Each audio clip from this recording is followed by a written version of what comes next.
Just back in June, John Deere announced that they were relocating specific production lines to facilities in Mexico. That this is a president who views this auto tariff as a way to reshape American manufacturing and maybe, by extension, reshape American society more broadly. John Deere, once a symbol of American industrial strength, has reported a staggering 35% drop in quarterly revenue, marking one of its steepest financial declines in recent memory.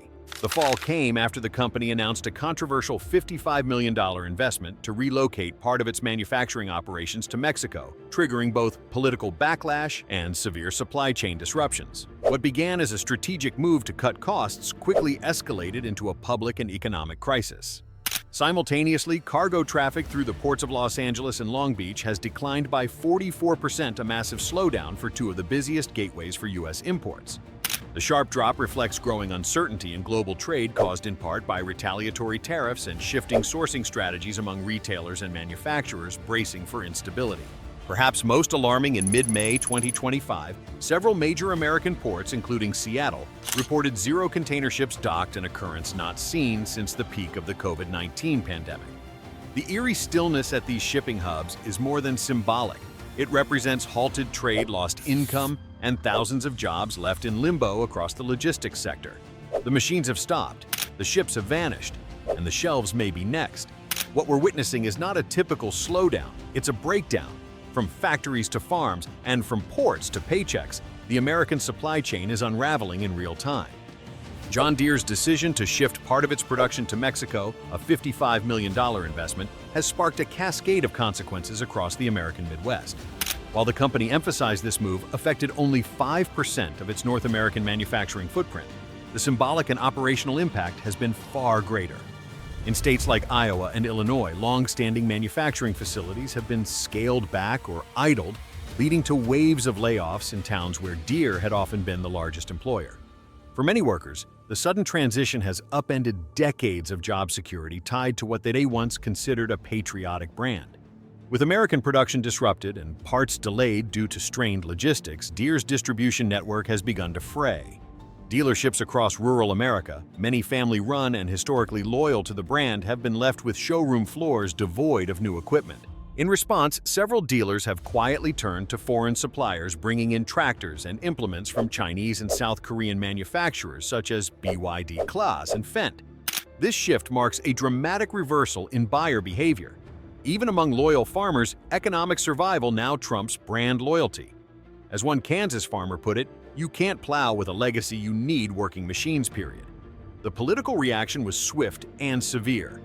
President Donald Trump publicly condemned John Deere, calling the Mexico move a betrayal of American workers and threatening to impose a 200% tariff on any equipment the company attempts to re-import into the U.S. from its Mexican facility. The threat, while not immediately enforceable, has sent shockwaves through Deere's investor base and dealer networks, deepening market instability. Complicating matters further, Canada has enacted new regulatory constraints on cross-border logistics, which analysts describe as non-aggressive economic containment. These adjustments have had a chilling effect on Deere's long-standing North American supply chain.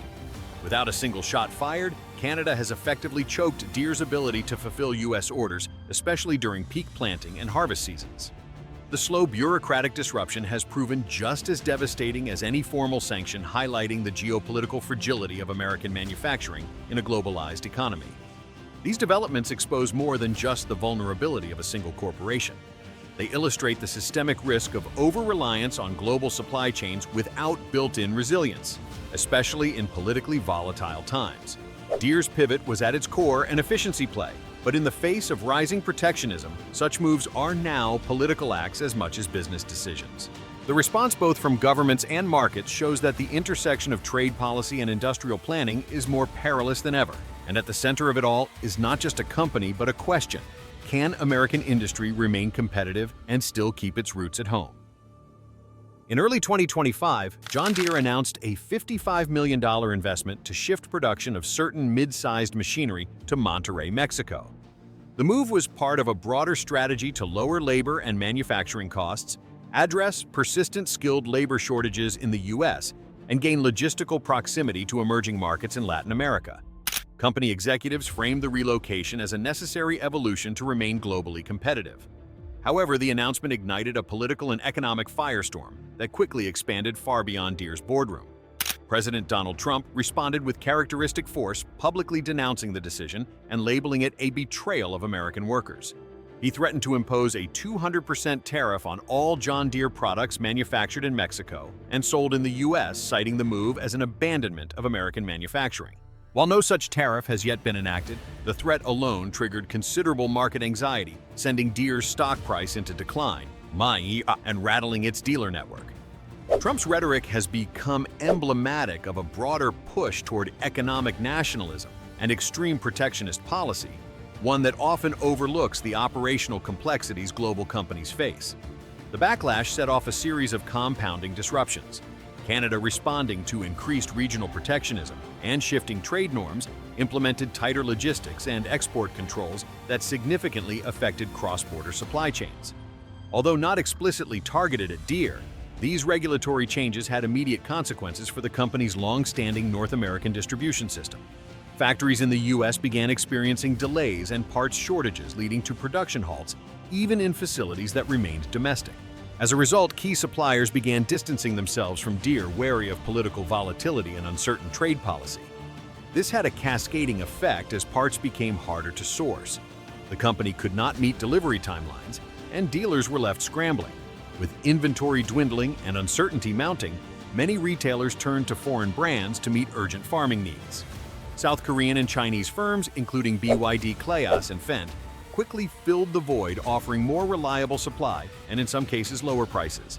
What had once been unthinkable American farmers abandoning Deere became an economic necessity. The ripple effects reached the heart of U.S. agriculture. Farmers faced delays in acquiring replacement equipment during peak planting season. Many, especially in the Great Plains and Midwest, were forced to either purchase foreign machinery or rent at premium costs, further eroding Deere's presence in regions it once dominated. Meanwhile, Deere's internal scramble to reshore production to facilities in Iowa and Illinois came too late to reverse the damage. Suppliers had reoriented, trust had eroded, and the once reliable Deere brand now carried political baggage. This sequence of events underscores the fragility of modern supply chains under political pressure. Deere's original aim, strategic efficiency, collided headfirst with a volatile geopolitical climate. In a world where corporate decisions are immediately politicized, even minor operational shifts can provoke outsized consequences. For Deere, what began as a rational cost-saving measure quickly evolved into a full-scale crisis, economic, reputational, and strategic. Before starting with the next part, don't forget to like, share, and subscribe for more breaking news. The central question emerging from this crisis is not simply about trade or manufacturing, it's about accountability.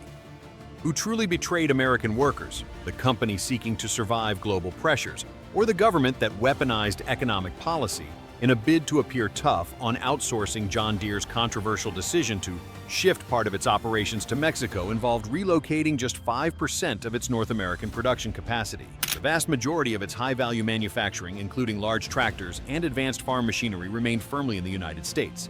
Executives argued that the limited move was necessary to address labor shortages, reduce cost pressures, and better serve regional markets in Latin America. By nearly all business metrics, it was a measured strategic realignment, not an abandonment of U.S. industry. Yet the political response far outweighed the scope of the decision.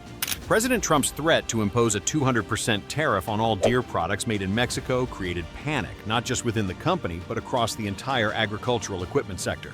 Dealers were left in limbo. Farmers were uncertain whether new equipment orders would arrive. Suppliers froze production. A targeted policy response might have addressed legitimate concerns about labor offshoring. Instead, a broad-stroke political reaction destabilized an entire supply chain, sending ripples across rural economies already under strain. And what of the results? Rather than preserving jobs, the retaliation accelerated layoffs. American factory workers were furloughed as production lines halted, not because of Deere's shift abroad, but because of delayed parts, political uncertainty, and the freezing of logistics networks. Small-town dealerships, the backbone of rural equipment distribution, found themselves starved of inventory and credit. Some began closing. Others turned to foreign suppliers just to survive. Meanwhile, American farmers faced the worst of both worlds: higher prices and fewer options.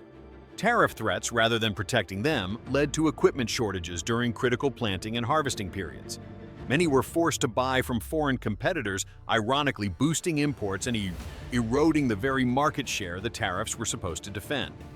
In theory, tariffs were framed as a way to save American jobs.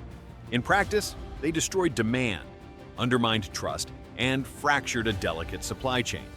Deere, for its part, became the scapegoat in a conflict driven more by political theater than economic strategy. This episode leaves behind an uncomfortable truth when policy is driven by optics instead of outcomes.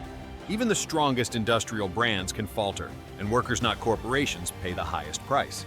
The story of John Deere, once a proud emblem of American agriculture, now stands as a cautionary tale at the intersection of globalization, politics, and public trust. For decades, the company represented more than just machinery. It symbolized rural resilience, self-reliance, and American craftsmanship. But in today's volatile economic and political climate, even icons are forced to make difficult choices to survive. What began as a strategic business adjustment, shifting a small percentage of production abroad, spiraled into a national controversy. Not because of the numbers involved, but because of what it represented to a public already uneasy about change, and to political leaders eager to capitalize on that anxiety. In response, policy decisions were made not with precision, but with punishment. Tariffs were threatened, supply chains collapsed, jobs were lost, and communities that once thrived around American industry were left with shuttered factories and empty showrooms.